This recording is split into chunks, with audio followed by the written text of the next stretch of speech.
You're going to love this easy slow cooker barbecue chicken recipe. It's really mostly hands-free, and the hands-on part is actually perfect if you have little kids around and want to make this dish together as a family. But before we get started, we're going to wash our hands.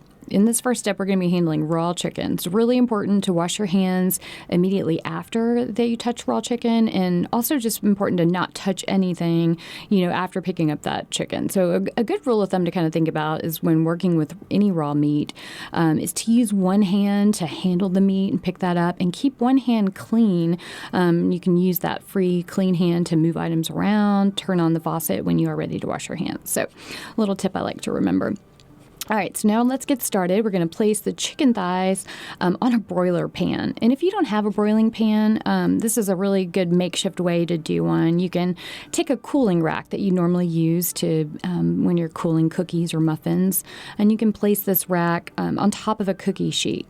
And this is really just an easy way to have a makeshift broiling pan if you don't have one.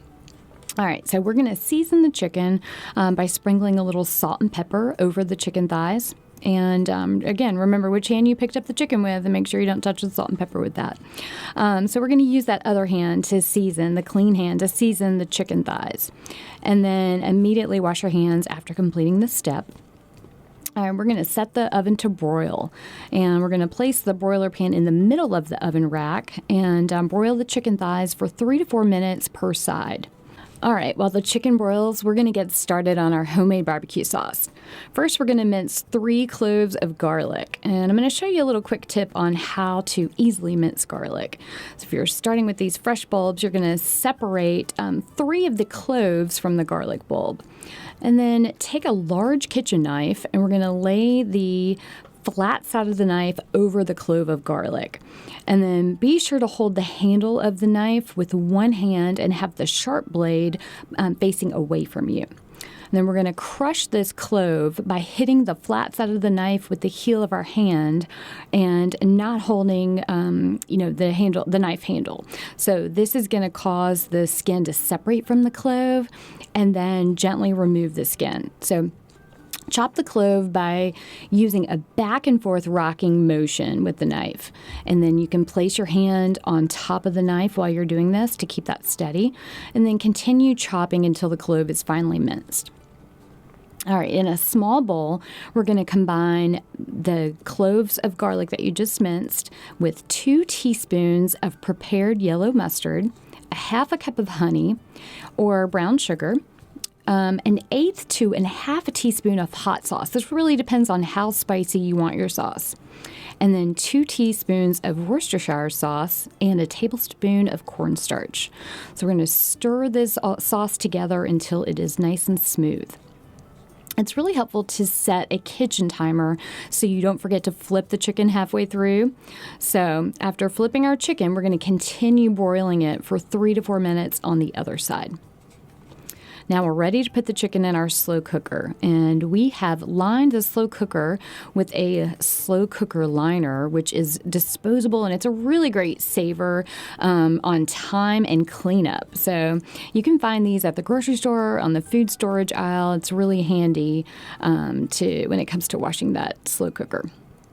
All right, so we're going to place the chicken in the slow cooker and cook it with our homemade barbecue sauce. So if you have a lot of time, we're going to set the temperature to slow cook, and we would allow this to cook for 8 hours. And then if you're just running short on time, we can set the heat to high and cook the chicken for 4 to 6 hours. And the chicken's going to be tender and should fall off the bone when it's ready. So homemade barbecue sauce, like what we're using, is really a healthy alternative to store-bought sauce. So when think about when you're making the sauce, you're in control of how much sugar you add, how much salt you add. And then when you compare that with a typical store-bought sauce, the difference is really astronomical. When you look at store-bought sauces, they range from like 300 to 350 milligrams in sodium and around 15 grams of sugar. And that's just looking at, a typical serving size, which is 2 tablespoons.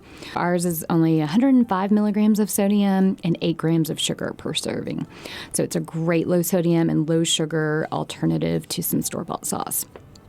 So once our chicken is ready and has cooled, we're going to shred the chicken using 2 forks.